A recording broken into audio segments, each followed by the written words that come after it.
హైదరాబాద్లోని BJP కార్యాలయంపై Congress party గూండాలు దౌర్జన్యం చేయడాన్ని నిరసిస్తూ ఆర్మూర్ పట్టణంలో బీజేపీ నాయకులు నిరసన తెలిపారు.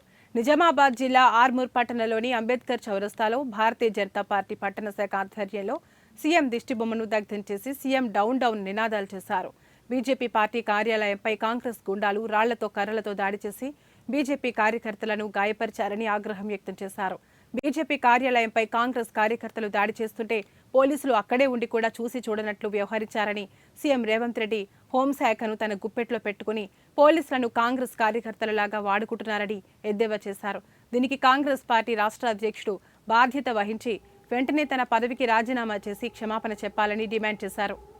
భారతీయ జనతా పార్టీ ఆర్మూర్ పట్టణ శాఖ తీవ్రంగా ఖండిస్తూ ఉంది. ఈరోజు ఆర్మూర్ పట్టణంలోని అంబేద్కర్ చౌరస్తాలో అంబేద్కర్ గారి విగ్రహం ముందు నిరసన కార్యక్రమం చేపట్టడం జరిగింది. ఈ మొన్ననే మీరు కాంగ్రెస్ పార్టీ ఒక ఏడాదైన శుభ సందర్భంలో సంబరాలు జరుపుకున్నారు. చెప్పుకోవడానికి సిగ్గుచేటుగా ఉంది. ఎందుకంటే ఈ ప్రజాస్వామ్యంలో మీరు రాజ్యానికే విరుద్ధంగా ఒక గుండాలాగా వ్యవహరిస్తూ ఉన్నారు. ఈరోజు ఒక నాయకుడు, ఒక భారతీయ జనతా పార్టీ నాయకుడు మీ నాయకురాలిపై ఆరోపణలు చేస్తే మీరు ప్రత్యారోపణలు చేయాల్సిన అవసరం ఉంటుంది. ఎన్నో మార్గాలు ఉంటాయి. అలా కాకుండా పోలీసులు అక్కడ దాడి చేస్తున్నప్పుడు కూడా అక్కడ ఉన్నటువంటి పోలీస్ సోదరులు కూడా ప్రేక్షక పాత్ర